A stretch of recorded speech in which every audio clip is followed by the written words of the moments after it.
Donc là, pour nous, le salon des vacances reste la première clientèle belge que l'on rencontre. Vraiment, on l'a remarqué hier, première journée, on a dû réapprovisionner nos stocks de brochures pour aujourd'hui et pour le week-end, parce qu'il y a la plupart des brochures liées aux randonnées cyclistes, randonnées pédestres, plus toutes les activités découvertes des microbrasseries. Donc on voit que le Belge vraiment a repris le goût et a gardé le goût, puisque c'était déjà le cas pendant... Voilà, que ce soit ici un mix vraiment clair des deux communautés du pays, je dirais même des trois, moins de germanophones, mais beaucoup de néerlandophones, bien entendu, viennent chercher, et ils savent ce qu'ils viennent chercher. C'est ça qui est intéressant. On ne vient pas se renseigner simplement pour savoir, tiens, qu'est-ce qu'on peut faire. Non, je voudrais la nouvelle édition des randonnées vélo 2023, ou le circuit pour découvrir les abbayes en vélo, les routes UNESCO, enfin bref, vraiment, chacun est intéressé. Donc c'est ça qui est bien.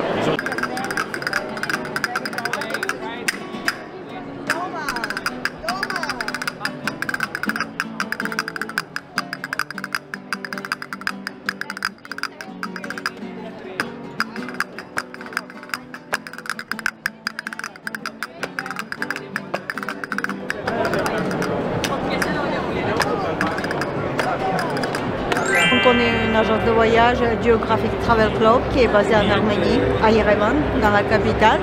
Et donc on est venu ici pour présenter nos produits. Donc on organise les voyages en Arménie même, combinés avec la Géorgie, avec l'Iran, avec l'Ouzbékistan, etc., etc. On organise des voyages pour les individuels, pour les groupes, à la carte, c'est-à-dire selon les avis des gens. Ils nous disent ce qu'ils veulent voir et on fait un programme en fonction de leurs envies. Que ce soit pension complète, que ce soit demi-pension, que ce soit sans repas. Ça peut être les circuits classiques, ça peut être les randonnées, ça peut être sortie hors piste en 4x4, équitation, des circuits archéologiques, etc. Donc voilà, on est ouvert pour tout, et selon les avis des gens, on organise ces circuits. Et à partir, par contre, on ne s'occupe pas des billets d'avion, d'accord? C'est l'agence ici en Europe qui prend en charge la vente des billets. Dès l'arrivée à l'aéroport à Yerevan, chez nous, les gens sont à notre charge. On prend en charge les gens, le transport, les hôtels, les repas, les restaurants, les guides, tout, de A à Z. Jusqu'au dernier jour, quand on les accompagne à l'aéroport, on les transfère à l'aéroport pour le départ.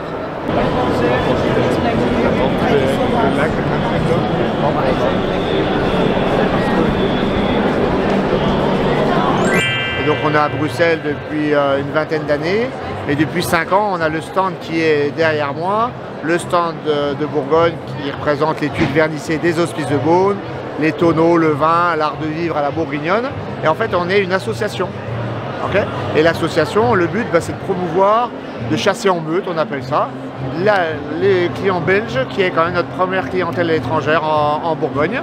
Et donc on a des restaurateurs, des sites de tourisme, des fabricants de vin, des fabricants de crème de cassis, des agences départementales, etc., etc. Et on est là, des hôteliers, voilà. Et donc on est là pour promouvoir ensemble notre belle région qui est la Bourgogne.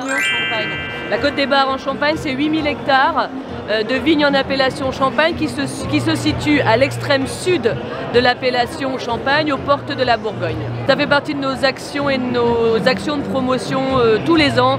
Ça fait, je ne sais pas, je ne saurais pas vous dire combien d'années, mais plus de 15 ans qu'on vient au Salon des Vacances, puisque c'est notre cœur de cible en termes de clientèle étrangère. La Belgique représente, ils sont amateurs de la France et amateurs de champagne. Voilà. Il y a effectivement le territoire viticole avec les visites de caves et la découverte du vignoble, mais on a un patrimoine architectural qui est très important, des châteaux. On a surtout l'abbaye cistercienne, l'abbaye de Clairvaux et le village des Renoirs. Et ensuite, on est beaucoup sur tout ce qui est slow tourisme avec les balades, que ce soit VTT électrique ou balade à pied. Alors bonjour, donc je suis Laure Garrido de l'Office de tourisme de Vaison-la-Romaine, oui, avec notamment les sites archéologiques à visiter, hein, et puis la cité médiévale. Et en fait, on est venu ici avec les collègues pour présenter la destination du Mont Ventoux, autour du Mont Ventoux et de la Provence. Et en fait, on vous invite vraiment à venir découvrir tous ces villages pittoresques, vignerons, et puis on a bien sûr plein d'activités à faire autour avec la vallée du Toulourenc, avec les gorges de la Nesque, on a vraiment de tout. Hein. Ça peut se faire la randonnée, le cyclisme, la gastronomie, toutes les activités autour du vin aussi. On a vraiment de multiples choses à faire.